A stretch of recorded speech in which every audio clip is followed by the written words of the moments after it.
What's going on, guys? Welcome back to another episode of Sold Out. And on today's episode, we are going to be reviewing the KD 15 versus the Kyrie Infinity. So first off, we are going to weigh the sneakers. First, before I forget, like always, I am going to say the KD is going to be heavier than the Kyrie by a couple ounces. 13.3.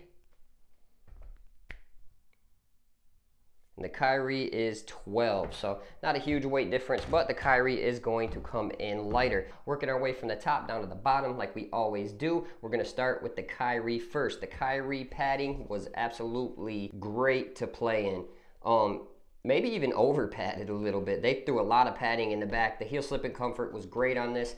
No issues whatsoever with lockdown. Heel slipping comfort and heel lockdown felt great. Heel slipping and comfort and lockdown for the KD 15 felt great. Also, there was some issues. Everybody was saying that the KD 15 had a lot of heel slippage. I didn't see that in mine. I played for about 15 minutes, went through, tightened down the laces again, locked them up, and it felt great. I had no heel slippage. The padding on the KD 15, a little bit thinner than the Kyrie, but it's a nicer foam inside. It's almost memory foam-like, kind of mold to your foot. Down on the laces, laces are the same exact laces. These are a little bit frayed. You guys won't be able to see it though. I am playing with these outside, so that's more expected. I've played with them outdoors probably 3 or 4 times already, so fraying is expected if you're definitely when you're playing outdoors. Eventually they're gonna fray out anyways. So laces, no issues with laces, just the cheap oval rope laces. Now on the tongue. The tongue on the Kyrie is like a pillow. This thing is thick. It's almost like an SB skater shoe if you guys have had one of those or a pair of those, or like a pair of Nike Air Force 2s, an SB, something like that. It feels like that on foot. Now the tongue on the KD 15, very thin, but it has a great feeling pad that conforms right to your foot. I love the tongue on this shoe more than I did this one. I could barely even feel my laces like pressing up against this tongue. It was so thick. So when it comes to the tongue, I would definitely say the KD 15 has a little bit nicer tongue, but neither of them reported, and I wish they were. Now down onto materials. If you're going for lightweight, you're gonna go with the Kyrie. If you're going for lightweight with a little bit more comfort and padding, you're gonna go with the KD 15. Now the Kyrie has this mesh right here. Very thin mesh. Here on the KD, very thick mesh. You can almost hear the difference in there. The back half of the Nike Kyrie Infinity has like a suede material all through it. It feels very good, feels pretty high quality for the most part, and then it has nubuck accents right here, and then around this heel counter in the back.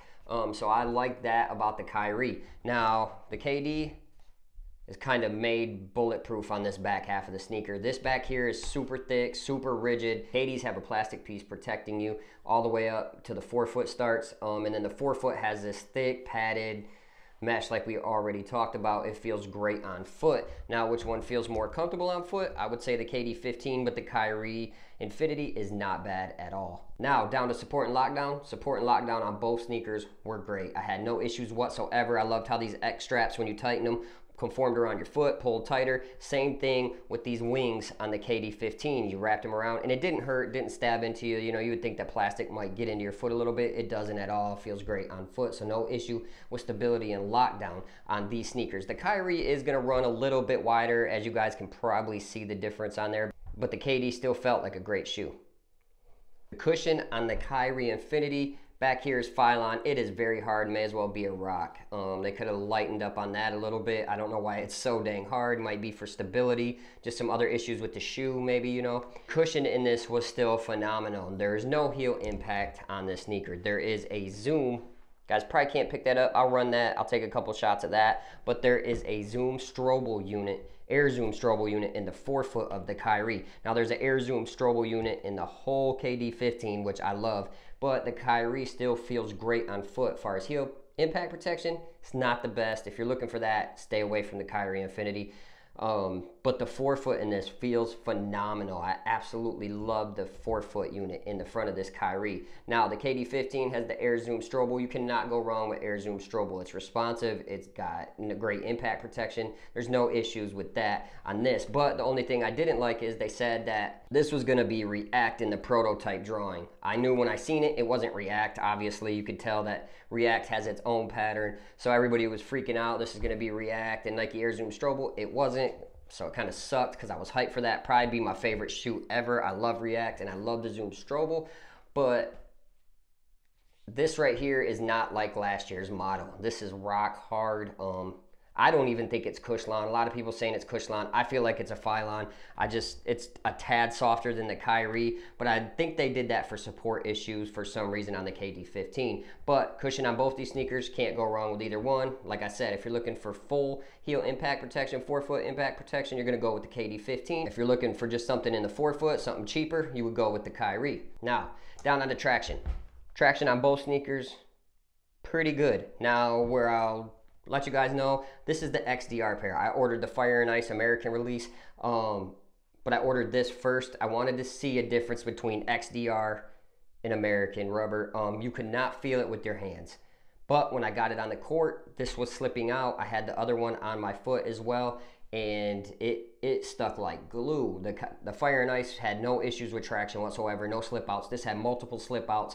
It just didn't feel sturdy on a wood gym floor, and the floor was fairly clean at the time. It wasn't like the dustiest floor ever, and this slipped out a lot. So I'm using this as my outdoor sneaker, and I've had no issues whatsoever on street core, tennis style core. I have no issues with this slipping out. This was working great the last 3-4 times I've had it out, so no issues with this outdoors. I would definitely recommend this outdoors XDR. I didn't think there was a big difference. I played them a few times, and this is not fraying yet. So we will see here in the future if this frays up next 4 or 5 times I go out and play outside. Now, down on the traction for the KD15. The KD15 is beastly. It's like Curry 8, Curry 9 traction. It hurt my toes from stopping so hard. I absolutely love the KD15 traction. I love the traction pattern on both sneakers. They're pretty aggressive on both sneakers.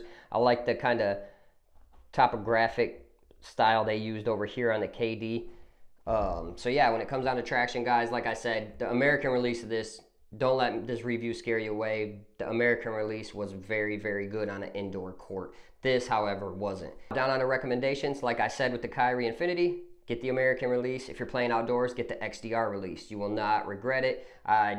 It's probably going to be mostly a guard shoe. If you're a big guy, you kind of want a little bit more heel impact, you know, your knees, your shins, your legs, stuff like that. I don't think big guys would really benefit from this shoe that much. I mean, you benefit. You got the 4-foot zoom unit, but overall, I would definitely say this is more geared towards point guard, shooting guards, maybe some forwards, smaller, shiftier forwards. Now onto the KD15.